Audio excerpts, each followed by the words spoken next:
guys, my name's Jade. I'm an 18-year-old entrepreneur and I run a few businesses. So the reason why I wanted to make this video is the other day I found an image of me having my lemonade stand at 9 years old making my coin. I feel like I was obsessed at a young age to make money, not because I was a greedy bastard and what the heck, when you're 9 years old, what the heck do you know? It was because I love creating a product and seeing people's reactions from it. I was obsessed, okay? I literally quit high school 2 years ago to pursue my online business. As you can see from this like mediocre background, I don't have a ton of money, but I was able to make a full-time living off of my online business. And today I'm gonna show you guys how I support myself and make my money. Let's get started. Quick disclaimer, I'm very well aware that this video could come off a little bit braggy. I don't want to sound like that at all. Like, I've come from very humble grounds. Like, I was not able to afford my violin lessons. I wasn't able to afford doctor appointments. Like, I know how hard it is to just make it by. What I do want to show you guys in this video is how it's so possible to take your passion and make a living. So I hope this video gives you that light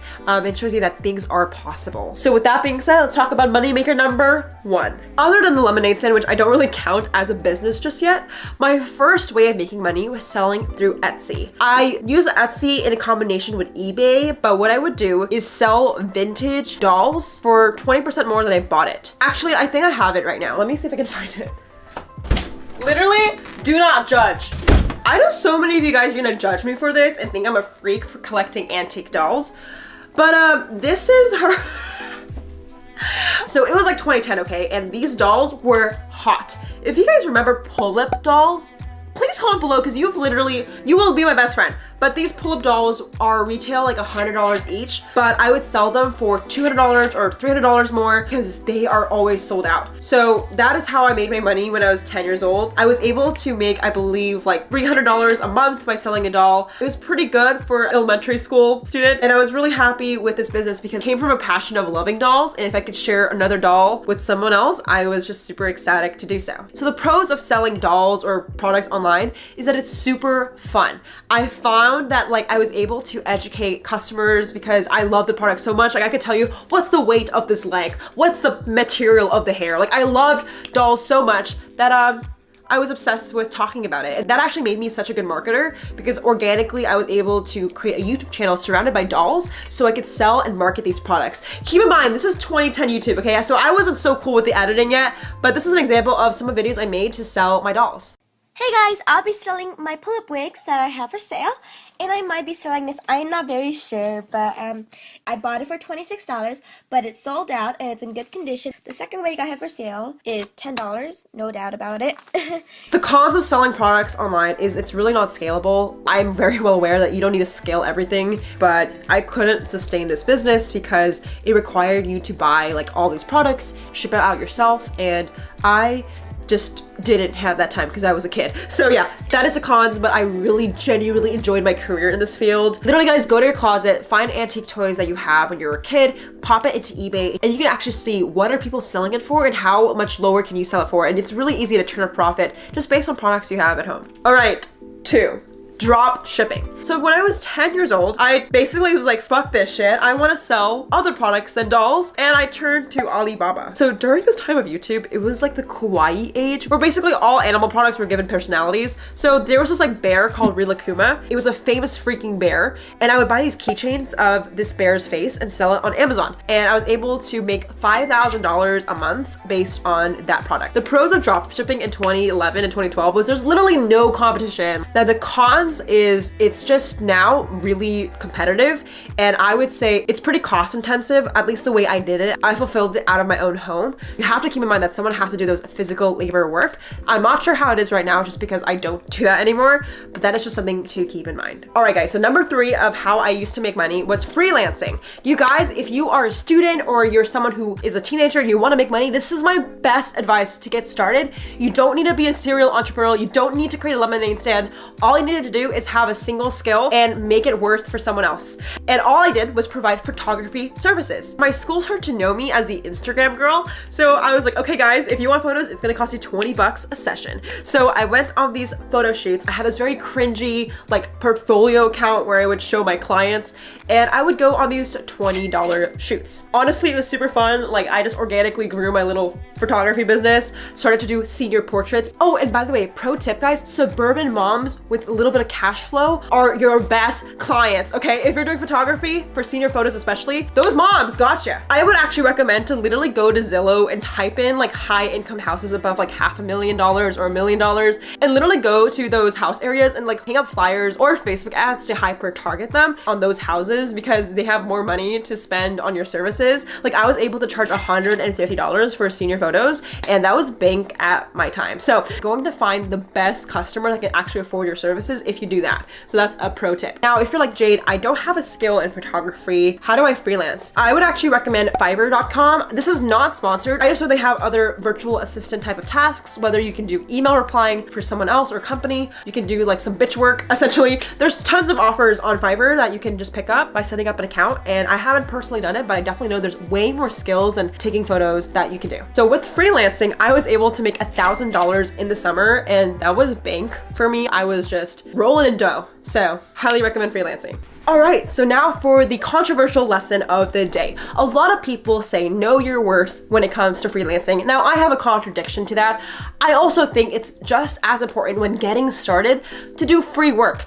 I remember that I couldn't charge people $20 for a photo shoot, so I just took photos of my friends to build up my portfolio for a whole year instead. And I think there's not a lot of people talking about that, at least in what I've seen. So I just definitely think like, yes, charge your coin, sis, and get your money, but also don't be afraid to do free work. Like sometimes here and there for my businesses, I will sometimes lose money by taking projects, but I know it's gonna build up experience and build up my technique to get better. So that's just something to keep in mind. Don't be afraid of free work.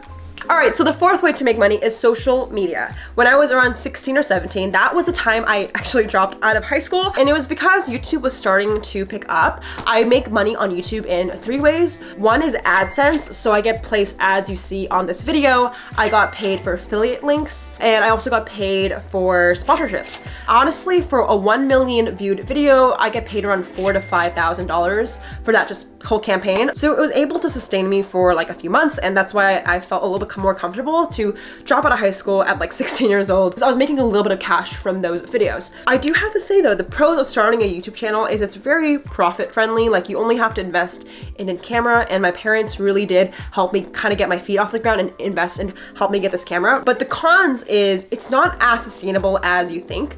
I definitely have videos with 1 million views, but I also have videos with like 2,000 views. And that variance in views can also correlate to income. So I realized that like, obviously, yeah, I made a few $1,000 through YouTube videos, but I have to diversify and create a sustainable brand. So it will lead me to my other revenue streams in just a second, but that's just something to keep in mind of when starting a YouTube channel, you have to diversify as soon as possible. So with diversification, number 5, consulting. So as my channel surpassed like 100,000 subscribers, I started to get approached by brands to consult for their Instagram and YouTube strategy to grow their brand. And I got paid like $75 an hour, which is pretty cool. Like I was able to afford an apartment in LA, travel the world. It was pretty good. Like I made a decent living, but I definitely think it's a tricky situation when you trade time for money because you could be someone's bitch easily. So I really tried to at least, charge more throughout the years. So now I do around $500 an hour, give or take. I don't do too many hourly consulting sessions anymore because I prefer to do project-based stuff. I just find that trading money for time can easily become a job. Like I didn't start a business to get employed by someone. I started a business to create my vision. So it's really important if you guys do consulting, like just to be very mindful of that because yes, it's very profitable, but you can easily be someone else's bitch if you don't know what you're doing and you're just not charging enough for it. Because I've lost more money sometimes by consulting because it took me a flight to get there, come back, book a hotel. Like I've definitely lost money. So just to be mindful of that profit and cost. Guys, if you're so far enjoying this video, make sure to give this video a like to let me know that you're enjoying it and subscribe to the channel for more videos about entrepreneurship. All right, number 6. Now I currently make money through software and my own products. So basically after consulting, like I said, I just became very, very tired of just trading money for time. And I realized like my dream has always to build a product. Like since the lemonade stand days, I was just obsessed with creating an experience and I just didn't do it anymore. I just felt like I was selling it. Yeah, sorry, I'm being dramatic. I was just super grateful for those opportunities, of course. Like I'm not saying I'm not grateful for those consulting sessions. What I am saying though is I knew that it was time to start something new. So a year ago with my co-founder, founder, I started a text message software called PBJ app, and this has been an amazing journey. PBJ is a text message platform for brands to use to grow their business, and for every customer we get, it's around $1,500. And the pro of software is that it's very scalable. Like adding one user doesn't cost us too much money. However, the biggest cons of doing software is it's very capital intensive at the start. Like we probably put in over $100,000 into our platform so far, and we still have another $500,000 to go to finish our platform. Like it is not cheap, and I literally pour every like drip of money I have into this project because I really believe in it. But yeah, that's just one of the cons of building your product, but I love it. I really love our platform, and if you guys want to know more information about my text message platform, I'll just put information in the description box and you guys can check it out. Around the same time I started PBJ, I also started Eat Like, which is a food box. I'm not going to go too much in detail about this project, but I started a food subscription box company. Don't ask why, I just pull myself into very interesting opportunities that don't really make sense all the time. But yeah, each box is $30, so we don't make a ton of profit, honestly, on the boxes. We actually lose more money. But yeah, that is another revenue stream that I'm currently working on and really trying hard to build and hopefully become profitable. I actually have a whole video about how apps don't make money. I will link it up here in the cards or in the description box if you guys want to know why most companies aren't profitable. All right, guys, so to break it down, you saw 6 ways of how I make money, and now I'm going to show you guys where I make my money mostly. So 30% of my revenue, I would say, is from PBJ app. It's customers that pay us to use our text message platform. Then the other 30% is consulting. I consult for Shopify brands to grow their business. For e-commerce, my father and I have kind of worked on that together. Another 30% I do make from YouTube, whether it's ads, sponsorships. I definitely think that YouTube has brought me so many opportunities with that. And lastly, I have this like little sliver percentage of just random gigs that I do. Like I do have Eat Like, I have a couple other side hustles. I like have an obsession with running businesses, as you can tell. Like if there's a lemonade stand opportunity, I'm jumping on it. So yeah, I definitely spread myself a little thin sometimes, but my main focus has always been PBJ, consulting, and YouTube. So those are the ways I currently make money. Hey guys, so I just want to say thank you so much for watching today's video. If you guys want to know more about entrepreneurship and how I spend my money, give this video a thumbs up and shout out to the comment winner. Shout out to the comment winner. Comment on this post to be featured in the next episode. Comment if you have any questions about business, finance. I'm not an expert. I actually don't have savings. If you guys want to know a whole video about why I don't have savings, let me know and I can talk about how I spend my money. I would love to hear your thoughts. Thank you guys so much for watching, and I'll see you guys in the next one.